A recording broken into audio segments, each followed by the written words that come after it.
Well, welcome to another Bible study with Brother Bob. In this video study, we're going to briefly look at the text of Hebrews chapter 7, verses 11 and 12.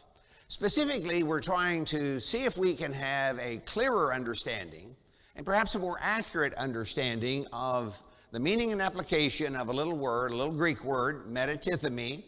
I've given it to you there just for your reference, to ask what the text is really saying. If you were to speak to the majority of us, we would probably say something like this in a summary of Hebrews chapter 7, verses 11 and 12. A change in the priesthood required a change in the law. And in fact, there are some people who would say that in reverse. They would say a change in the law required a change in the priesthood. But the point I want to study with you briefly in this video is whether the word change is the best translation in the context of Hebrews chapter 7. There are other locations in the New Testament where the same little word is used in the original language. For instance, in Galatians chapter 1, verse 6, Paul's concerned because they are deserting the one who called them by the grace of Christ and turning to a different gospel. That's the word, turning. But I think Paul's not only concerned that they're turning to the other gospel, to a different gospel, that they are perhaps two side by side, but he's concerned because they're replacing the gospel he had proclaimed with the gospel that is being presented to them by the false teachers.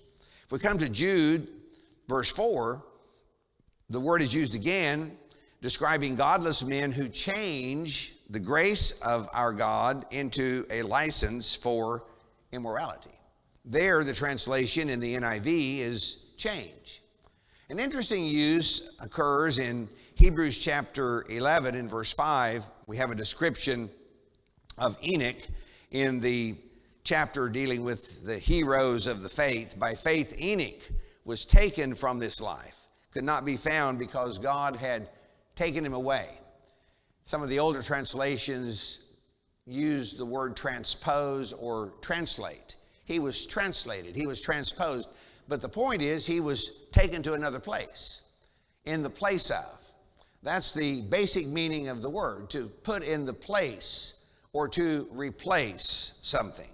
So when we come to Hebrews chapter 7, verses 11 and 12, the writer says this: if perfection could have been attained on the basis of the Levitical priesthood, for on the basis of it, the Levitical priesthood, the law was given to the people, why was there still need for another priest to come in the order of Melchizedek, not in the order of Aaron? Verse 12, when there is a change, this is the translation of the NIV, when there is a change of the priesthood, there must also be a change of the law.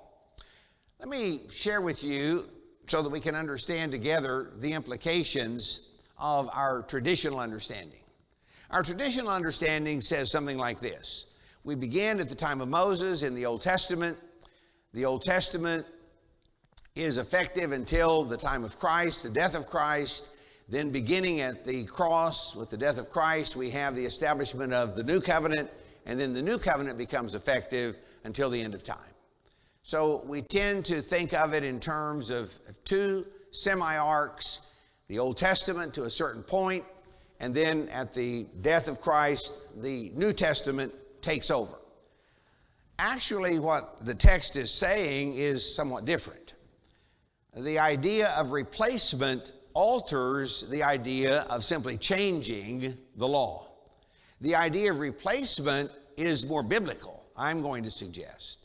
Because as we think about the concept of replacement, the biblical explanation, what we have is the Old Testament given to Moses and the Israelites, never given to Christians, but to Moses and the Israelites, Exodus chapter 34, and effective until the time of Christ, the death of Christ. But then instead of beginning the New Testament and having it effective only from the time of the cross, the Bible more accurately says that the Old Testament was effective from Moses to the cross, and the New Testament covers the same time period and continues till the end of time. Now, some verses that would help us understand that I've listed. For example, in the book of Romans, chapter 3, we have a clear statement that God sent Jesus so that he would be both just and justifier. And there is a specific mention that he gave Jesus as a sacrifice of atonement through faith in his blood to demonstrate his justice, because in his forbearance he had left the sins committed beforehand unpunished. So there was a need still for forgiveness of those sins that existed under the previous covenant. The same thought appears in 7:18 of Hebrews. The former regulation is set aside because it is weak and useless, because nothing was made perfect by the law. And so there was a need for a better hope that would cover the needs of those who lived under the first covenant. Perhaps the text that makes that point clearest is the text of Hebrews chapter 9, verse 15. For this reason, Christ is the mediator of a new covenant, that those who are called may receive the promised inheritance. But notice what he says further. Now that he has died as a ransom to set them free from the sins committed under the first covenant. So I'm just suggesting that perhaps a good understanding of Hebrews chapter 7, instead of reading change, perhaps we could read the word replacement, because there was a replacement of the Levitical priesthood system with the priesthood of Jesus Christ. There was also a need to replace the Old Testament law with the new covenant. But when you replace something, it becomes effective for the entirety of the time period.